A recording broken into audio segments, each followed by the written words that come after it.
Video games have been awash with controversy for nearly as long as they've existed, but some have proved so offensive that entire countries have demanded they be censored or even completely outlawed. And the reasons why get pretty darn wild. So, from a cursing hedgehog to a drunk princess, let's take a look at some banned and censored video games and the weird reasons behind their censorship.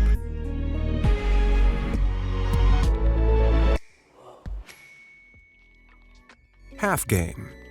Few video games have been more influential than 1998's Half-Life. This violent first-person shooter follows theoretical physicist Gordon Freeman as he's forced to defend the human race against an empire of extra-dimensional beasties. Sounds cool, huh? Well, not to the German government. See, Germany has historically had some of the strictest video game censorship in the world. Excessive violence has mostly been a huge no-no, but when Half-Life came out, it was widely hailed as a masterpiece. So, despite the violence, German gamers desperately wanted to play it, and developer Valve definitely wanted to sell it to them. To tackle the issue, they came up with some rather interesting ways of appeasing the censors. To start, blood and gore were toned down significantly, and human enemies were completely replaced with robots so they wouldn't bleed. Most notably, however, were the changes made to friendly human NPCs. In the original release, players could choose to straight up attack their fellow humans and even send them to sleep with the fishes. Rude. In the German version, though, well, any NPC you tried to unalive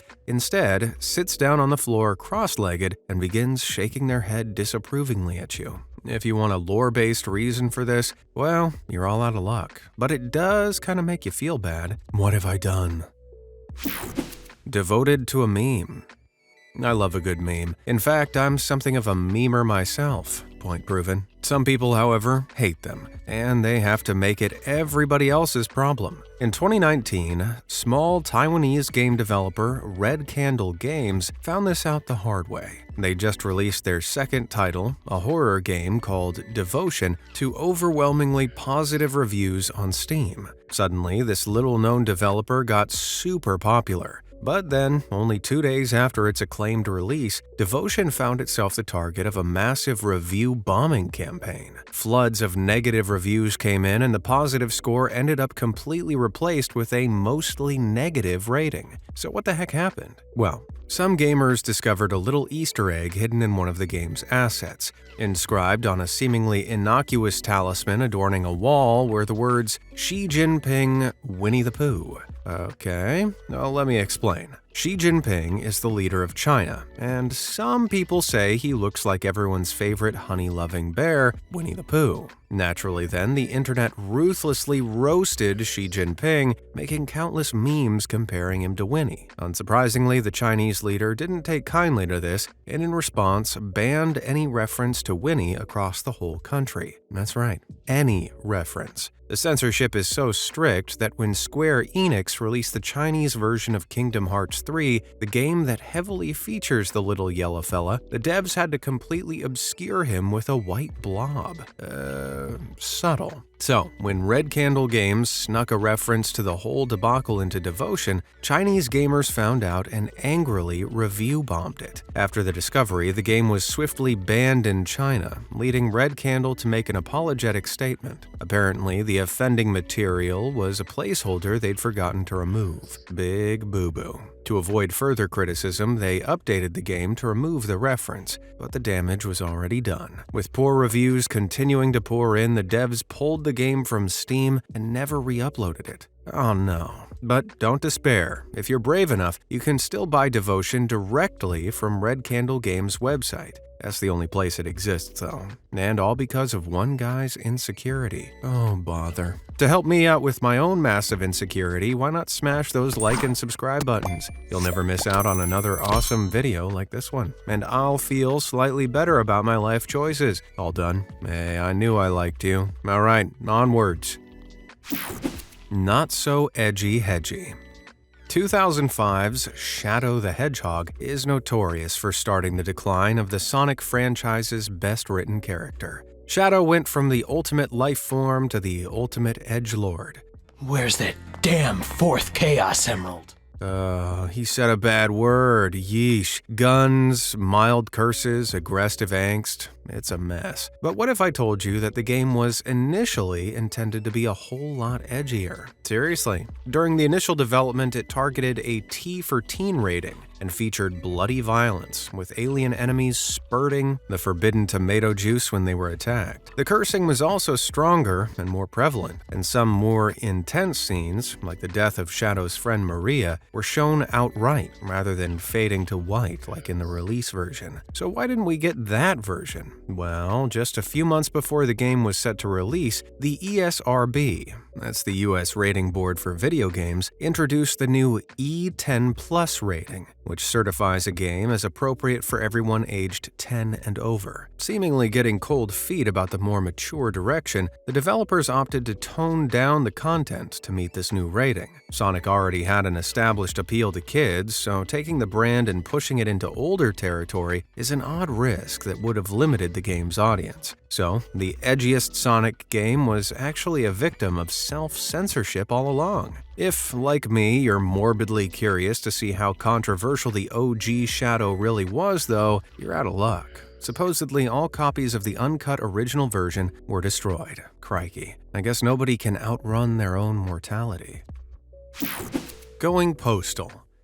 Sensitive little souls will often shriek that games like Call of Duty are too violent or crass and shouldn't be sold, which is why I'd love to see their reactions to Postal 2. This first-person open-world game came out back in 2003 and gets seriously dark. Like, being able to drop a WMD onto an unsuspecting town, setting NPCs on fire, and wielding a variety of outrageous weapons from scythes to, beanbag guns. The wild violence doesn't stop at humans either. You can also attack innocent animals like elephants. But the craziest part? There's a dedicated pee button. Anything, or anyone you see, you can pee on. Very highbrow. As you can imagine, this super bizarre game is only suitable for adults, but some countries considered it suitable for nobody. Germany, Sweden, Australia, and New Zealand banned the game entirely, citing the depravity as unacceptable. Postal's developers, running with scissors, have noted that every violent act is optional and players can complete the game entirely peacefully. But come on, I guarantee nobody that has ever played Postal 2 has played it peacefully. Not even the Supreme Court justices that had to play it in 2011. Yeah, you heard that right. In order to rule on a 2005 California law banning the sale of violent video games to children,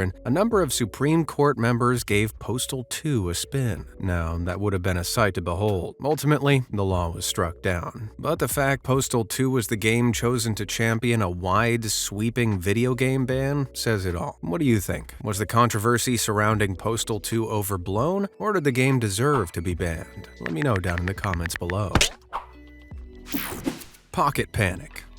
Pokemon, the biggest media franchise of all time. Surely such a family-friendly series would never have issues with censorship. You'd think so. But hilariously, Pikachu and pals have faced some serious government ire over the years. Back in 2001, the series was banned in Saudi Arabia for being a form of gambling. What? It's unclear whether it was the random Pokemon encounters or the existence of slot machines in certain areas of the early games, but the franchise remains banned in the country today. And it's not the only place. Both Egypt and Qatar also banned the series, citing it as un-Islamic as it promoted Darwin's theory of evolution, and even claiming it was part of a Zionist plot. Somehow, despite this madness, some avid Saudi Arabian fans have reported being able to find the games if you know where to look. Outside the Muslim world, you might be surprised to find that the franchise has also been censored in Western countries. Remember those slot machines I mentioned? Well, as attitudes towards gambling in games changed, the game corners that they resided in were slowly phased out. First, the 2009 release of Platinum in South Korea and Europe removed the ability to interact with the slot machines. Then, 2010's worldwide release of Heart Gold and Soul Silver replaced them with a card-flipping minigame. Afterwards, no mainline game entries featured a game corner or slot machines at all. But that's still not the end of the controversy. While certain creatures worked well in their home country of Japan, their designs had totally different interpretations overseas. I'm talking about Jinx, a Generation 1 Pokemon that was introduced in the very first entries of the series. Its design is likely influenced by Japanese folklore, specifically the Yamauba. A supernatural being with a feminine appearance, the Yamauba is often depicted in a tattered red kimono and has a penchant for entrancing its victims, much like the Jinx is a psychic-type Pokemon. Some Western gamers, however, saw something more nefarious in its design. Indeed, Jinx was accused of being a racial caricature. So, from the worldwide release of Generation 2's Gold and Silver in 2000, Nintendo altered Jinx's design worldwide. Its black skin was changed to purple, and nowadays, most people don't even remember the original. Whew,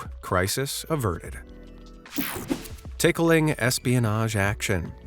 It's safe to say the ever-popular Metal Gear series is not for kids. With complex plots about war economy, private military organizations, and online censorship, there's little for children to enjoy before we even get to the violence. Yep, old Solid Snake, Raiden, and Big Boss do their fair share of blastin' in their many video game appearances, but sometimes they find themselves on the receiving end of violence. In the 2010 PSP entry, Peace Walker, Big Boss is captured by the enemy and prodded with electrical rods for information. Nasty. So nasty, in fact, that the scene was censored in its own home region of Japan. Though, not in a way you might expect. Get this, rather than electrocuting the player, the villain instead zaps them with a tickle rod. I'm dead serious. The scene is otherwise the same, except the Big Boss's voiceover has been altered from screaming to laughing.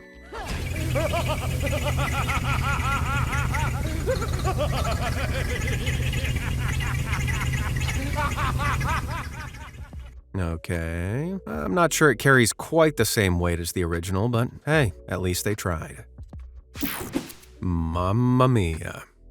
Surely everyone's favorite plumber Super Mario has a squeaky clean history devoid of controversy, right? Wrong. Mario has been a very naughty boy. No, he's not been getting up to any risque shenanigans behind closed doors. His friends, on the other hand? Well, wait and see. In the original 1993 Super Mario Kart, when a racer comes in first place, they get their time in the spotlight atop the victory podium. Some characters cheer, some throw peace signs, others binge drink. Wait, what? Yes, in the original Japanese release of the game, Bowser and Peach both glug heartily from a bottle of champagne when they win. Peach even has rosy red cheeks to denote she's definitely drunk. Let's just hope she's a happy drunk and not a mean one. So when Nintendo went to localize the game for the US, they had to make some changes. Nintendo of North America had strict rules against depiction of alcohol use in games. Rather than glug down champagne, Peach and Bowser were altered to simply cheer with it. Much more in line with Nintendo's family-friendly image. I mean, binge drinking? What's next? Toad shoplifting? Dr. Mario engaging in medical malpractice? Well, according to Mario's creator, Shigeru Miyamoto, that might not be so far from the truth. If you're not familiar, Dr. Mario first appeared in his own puzzle game in 1990, and from there has made a number of appearances in other Nintendo games. But in a 2023 interview with IGN, Miyamoto made a shocking statement. Apparently, despite Mario's blue collar, he has no medical background. So, when he dresses up as Dr. Mario, he's a total fraud. Crikey. Okay, he was definitely joking, but gives you something to think about, doesn't it? Chinese choices. Remember earlier when we talked about Chinese censorship? Well, China has some of the strictest video game censors around. Because it's one of the largest markets in the world, though, devs will always want to sell their game there, which means they need to play ball. Usually they'll produce a specific version for China. Ubisoft, however, neglected to do this with 2015's Tom Clancy's Rainbow Six Siege. Instead, they took the lazy approach. See, creating and maintaining two separate versions of a game is obviously more difficult and expensive than just having one. So, Ubisoft decided to make one version that that would be toned down enough to be legal everywhere. Yep, in a gritty first-person shooter revolving around criminal activity, they tried to remove any and all instances of, well, anything criminal. Illicit substances, gambling, and even blood was originally planned to be cut. Needless to say, when gamers outside China caught wind of this, they weren't happy. So Ubisoft caved to the backlash and dropped their plans. Or did they? Well, turns out censorship has gradually crept back into the game with updates. Slot machines, a neon sign of a woman dancing, and even a graffitied skull have all been removed. Jeez, the influence one market can have on the rest of the world is shocking, huh? But want to hear the funniest part? Siege is still considered too taboo in China and can't be streamed there.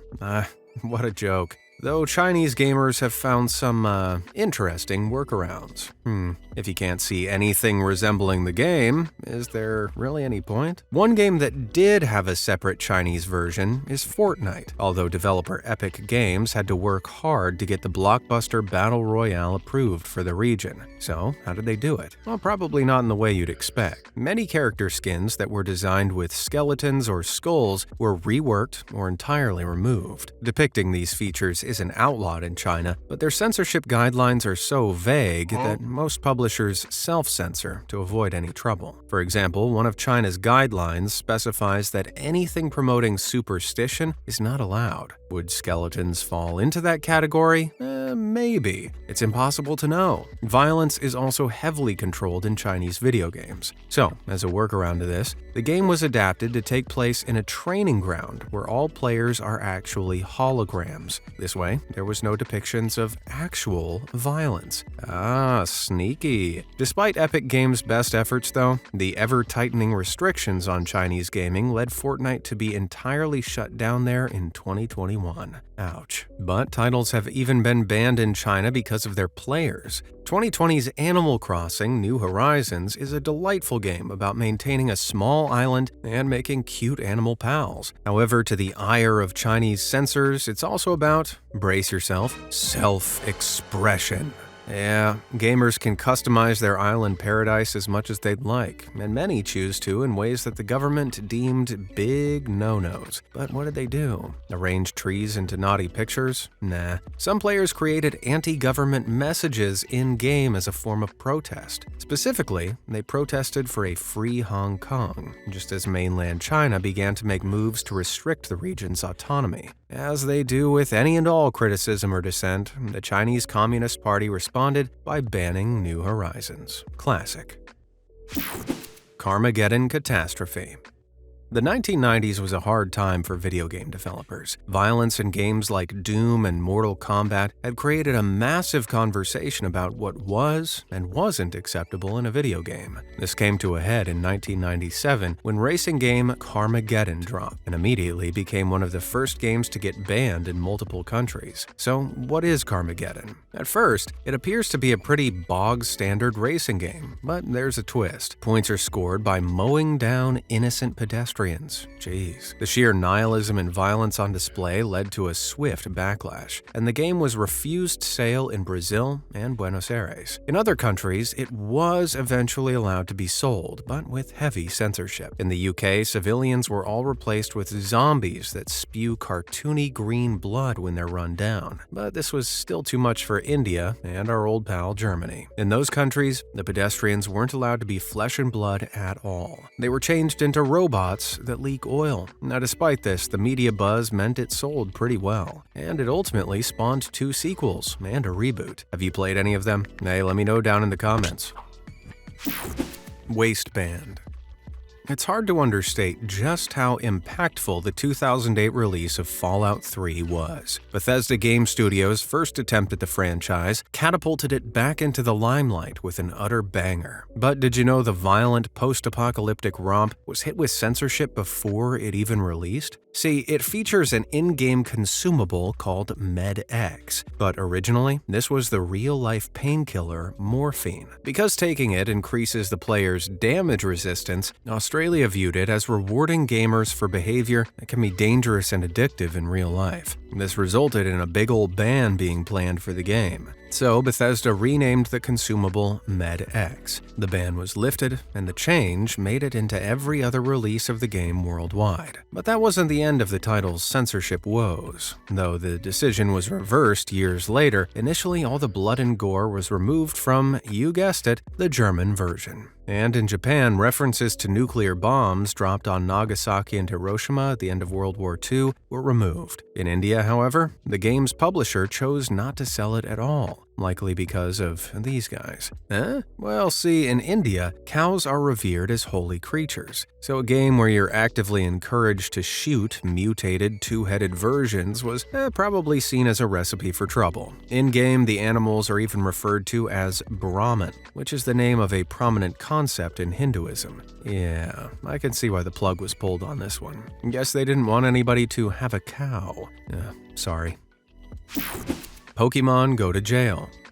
Yes, it's time to discuss those little rascals again. Pokemon, what have they done this time, eh? Well, we're not talking about the main series of the game, but rather its super popular spin-off, Pokemon Go. Just in case you've been on the moon for a decade, Pokemon Go is an augmented reality mobile game that allows players to hunt Pokemon in the real world using geolocation data. Now, the problem is, the Pokemon could appear anywhere, from your backyard to a highly secure military base, and some goofballs didn't care. If they wanted that high-level Charizard, they'd hop the fence and get it. Utter doofuses would continually enter restricted areas, private property, or even dangerous locations, all for the chance to capture a rare Pokemon. This rash behavior led to Pokemon Go being banned in several countries, including Iran and China. Saudi Arabia, on the other hand, banned it for a different reason: its depiction of evolution. Of course. A bunch of other countries avoided blanket bans, but instead prohibited it in specific areas, like graveyards and memorial museums.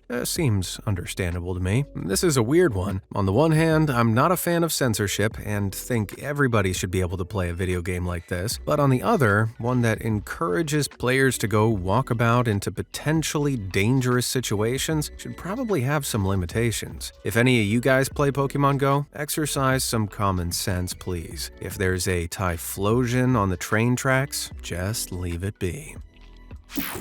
Madness.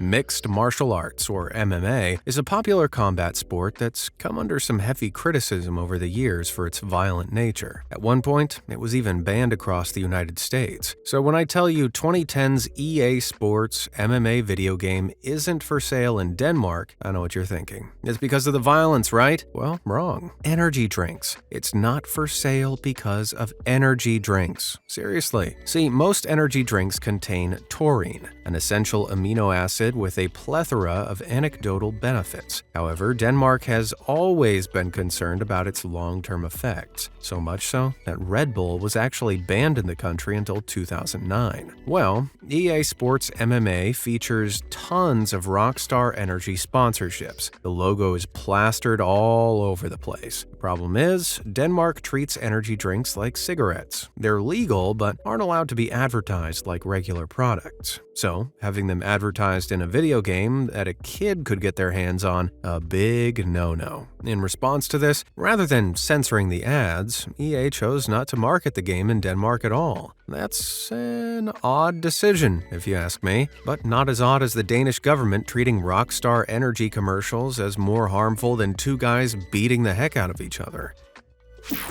Controversies. Unless you've been living under a rock for the last few decades, you've almost definitely heard of the Mortal Kombat series. Ultra-violent, action-packed fighters where brutal dismemberment is as common as disappointing your loved ones. Just me. Well, naturally, all that brutality means it's become the mortal enemy of censors everywhere. Throughout the 30-year lifespan of the franchise, it's been edited, censored, and downright banned countless times across the globe. The original game from 1992 was censored for the SNES, Sega Genesis, Game Boy, and Game Gear to tone down the violence. Even today, I can't show you any uncensored footage on YouTube. In Germany, the game was outright banned due to the country's strict censorship laws. Heck, Mortal Kombat was so shocking that it was partly responsible for the creation of the ESRB, and that first game was only the start. If I were to list every instance of censorship for every entry in the franchise, we'd be here all night. So instead, let's take a look at one of the more bizarre ones. 2019's Mortal Kombat 11 was banned in Japan for, lo and behold, its extreme violence. But it was also canned in Ukraine and Indonesia for an additional reason: this pre-order bonus skin. You see, both countries have a blanket ban on communist symbols in the media, so all that Soviet-inspired garb was a big fat no-no. Even today, the most recent installment, a reboot, continues to spread controversy for its ultra-violence. You can probably guess what's about to happen here.